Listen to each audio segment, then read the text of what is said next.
At around 75 euros or 85 US dollars, spotting perfect build quality, a safe shape whilst not being too boring, and an absolute insane out-of-the-box experience, this is the #1 contender for mouse of the year. And that is why you'll definitely have to stick around for this video, because this thing is insane. But before we get into any of that, let's hear a word from our brand new sponsor, PadSmith. Have you struggled with long-time comfort on your in-ears? Do you feel like you're simply not getting enough soundstage and detail? Or have you simply never tried in-ear monitors before? Then the PadSmith IEMs are the perfect match for you. With their goal of extracting as much detail and soundstage as possible while keeping the frequency neutral and not fatiguing, they have completely reimagined what a gaming IEM should sound like. And with their newly included high-quality braided wire, 3D printed resin shell, and unique faceplate, they don't just sound good but also look and especially feel good. Go get your new audio upgrades today with the link down in the description below, and make sure to use code JAKU at checkout to save an additional $5 off your order.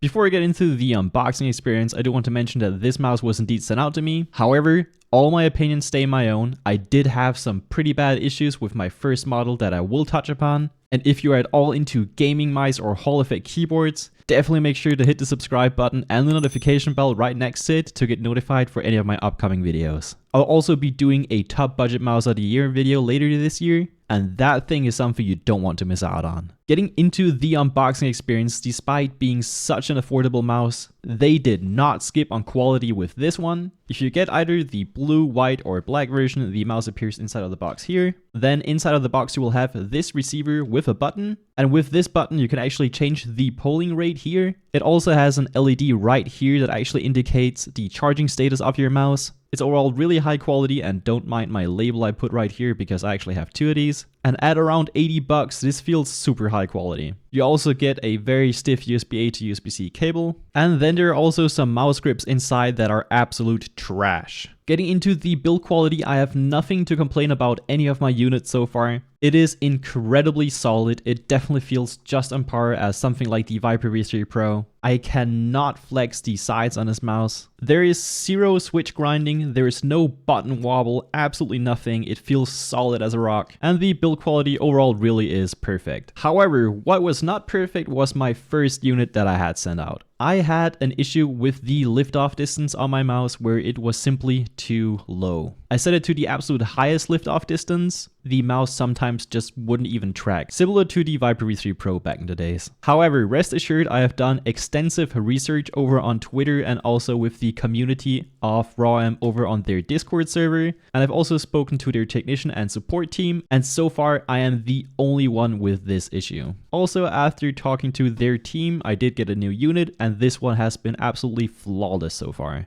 I have talked to several RAWM Leviathan V4 owners as well, and I cannot find anyone with a proper issue, except for one other guy that had some sort of sensor issue, and he got a new unit sent out by their team as well. So their support seems really good so far. Just like the Viper V3 Pro, the RAWM Leviathan V4 also comes in around 54 to 55 grams, and the main culprit of that is the huge ass battery inside of it. It has a huge 500 mAh battery, so if you do want to do any type of weight modding, you can definitely swap it out for something lighter, especially because this mouse has the latest Nordic chip inside of the mouse and also the receiver, so you will definitely be saving some power on it. And you could easily put like a 130 or 150 mAh battery inside of it and still get really decent battery life. The weight is overall very well balanced, and I have never felt like this mouse was too heavy for me, especially because it's a rather big mouse. In terms of the shape, this mouse is highly inspired by the Viper V3 Pro. The size is overall pretty much identical. It has a similar flare, although when I use the RAWM Leviathan V4, it doesn't feel as pronounced.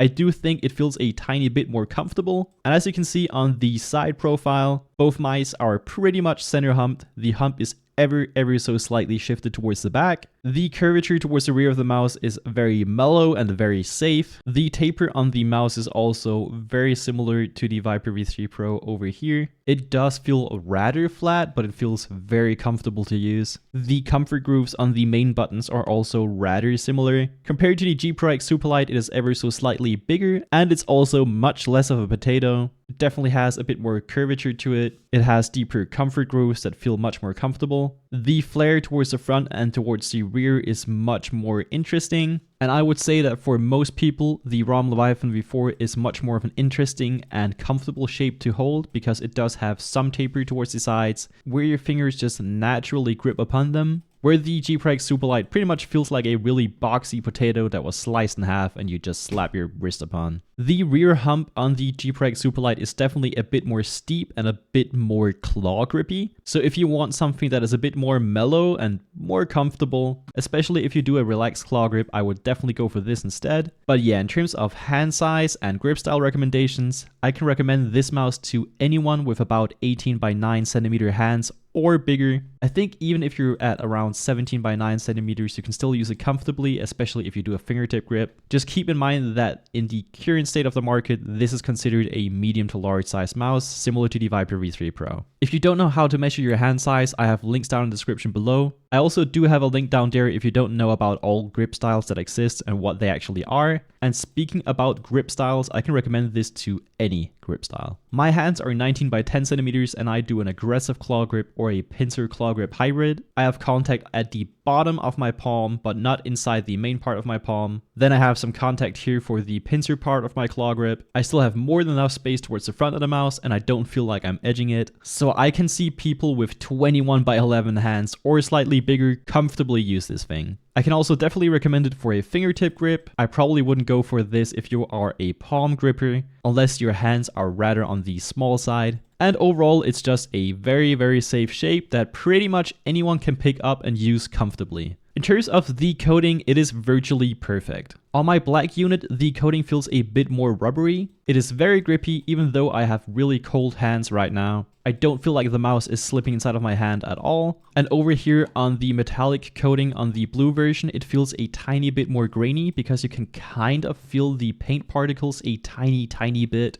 I really don't think that this is annoying at all and it's just a very minor detail, nothing to complain about. And it still is perfectly grippy, slightly rubbery, a tiny bit more chalky, but it's overall really nice. The absolute only thing I don't fully love is this decal that they have on the left and also the right side. You can actually feel it if you drag your thumb over it. However, this thing is actually even more grippy than the coating itself. So if you like to have your thumb secured in a firm spot, it's actually a nice detail. But if you want to know my opinion about it, RAWM, just please get rid of this and don't do that ever again. Thank you. In terms of the stock skates, they are 100% PTFE, they have adhesion pads, they are thick enough so that they don't drag on soft pads. These are pretty much identical to the unusual Wastesports Magic Eye skates. And if you've been following me on Twitter recently, you'll know that these are actually my favorite types of mouse skates. They are absolutely perfect and it's amazing to see these types of skates and everything else about this mouse at such an affordable price tag. The main buttons are really decent, they are TTC opticals. Unlike the G-Preg Superlight 2, these switches do not feel too heavy or too tactile. They're definitely more spammable. They're also not too light, they're just right in the middle. In terms of pre-travel, there is barely any. And in terms of post-travel, there also is barely any towards the front here.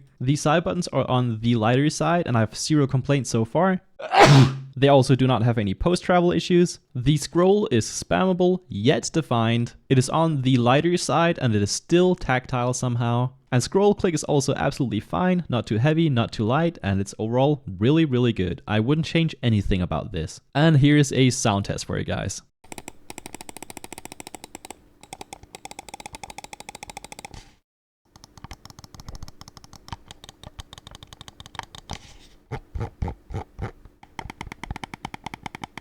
If you do not know how sensor position actually affects your aim, check the link down in the description below. And in terms of the sensor position on this mouse, it is spot on in the center of it. It does not feel like it's too low. You can see where I place my thumb is perfectly between the side buttons and it is exactly at the center. I personally prefer a sensor position that is slightly above center. And since this mouse is catered to medium to large size handed people and also catered more towards the enthusiast scene, I would actually give the feedback here that I would prefer to see this a tiny bit higher. However, rest assured, it is not an issue, and more than likely, you are still gonna love this thing. In terms of the battery life, this thing is ludicrous. It has a 500 milliamp hour battery, it uses the latest Nordic chip inside of the receiver and the mouse itself, and the biggest buff that this version of the Nordic chip actually got was power efficiency. So I can use this thing on 2K for like almost 2 weeks. It is kinda crazy. If you really do want to mod this thing, you can definitely put in a smaller battery, just please keep in mind that the weight balance won't be perfect anymore. And talking about power, similar to the Viper V3 Pro, you have a button underneath that you need to hold to either turn your mouse on or off. And I also want to give the feedback for RAWM here. Please just put a toggle switch here instead. It is really annoying to hold it for 5 entire seconds just to turn the mouse on. I personally do not care for a DPI button, but if the feedback from other customers here is that they actually do prefer it, just do 2 buttons instead. Getting into the WebDriver, the absolute first thing you want to do is set the language to English up here. You can then click on your mouse to see all your settings. And here I want to give another shout out to RAWM because they made their own driver. They have their own firmware solution for the mouse itself, which is kind of insane at this type of price point. The first thing you want to do is set the RAWM gaming mode up here. You can then change your DPI.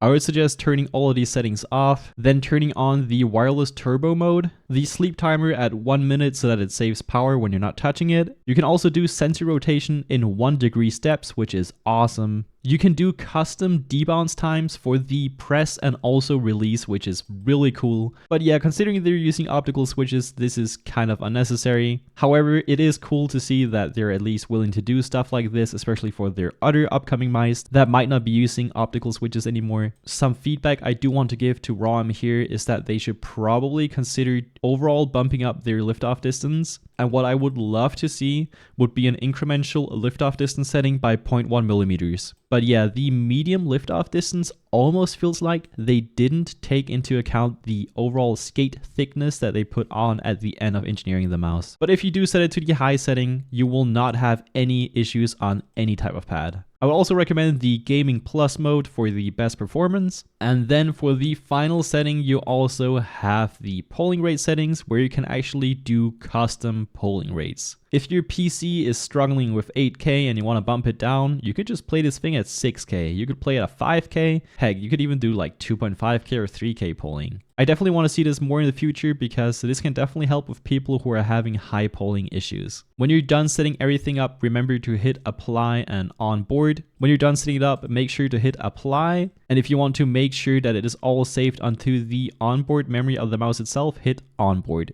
I overall really like this WebDriver. You have everything on one page. You don't need to go searching for anything. Good job, RAWM. But definitely look at your liftoff distance next time. Now, to the conclusion. Who is this mouse for? You. Yes, I'm saying it correctly. I'm looking at you. If your hands are around 18 by 9 centimeters or larger, and you are in the market for a gaming mouse, the first mouse you should be looking at is this. At around 75 euros or 85 US dollars, this thing is insane. The overall experience on this thing is better than on the Viper V3 Pro. The clicks feel more crisp. The build quality is at least as good. The coding is also awesome. The stock skates are better. You have a WebDriver on this thing and you need to use fucking Razer Synapse and do custom LODs just for this thing to work just as you want it. And over here you get the latest Nordic chip with a 500 mAh battery, and this thing lasts forever on high polling. And looking at the G Pro X Superlight that goes for well over $100 with a scroll click that shits the bed after a few months on most people, including horrible stock skates with skate ridges, very heavy clicks, and a very uninspiring shape, this thing beats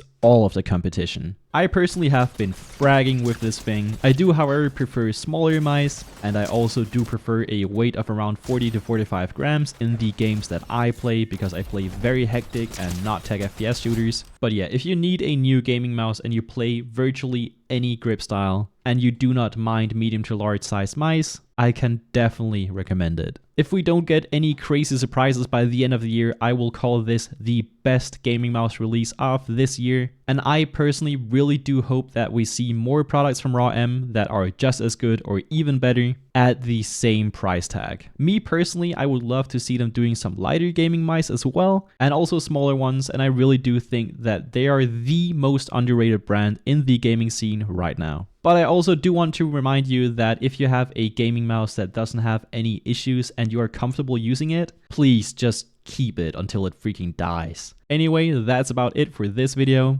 I will be doing a top budget gaming mouse video later this year, so definitely make sure to hit the subscribe button and the notification bell right next to it if you want to get notified whenever that one comes up. And until then, I'll see you guys pretty soon. Peace out.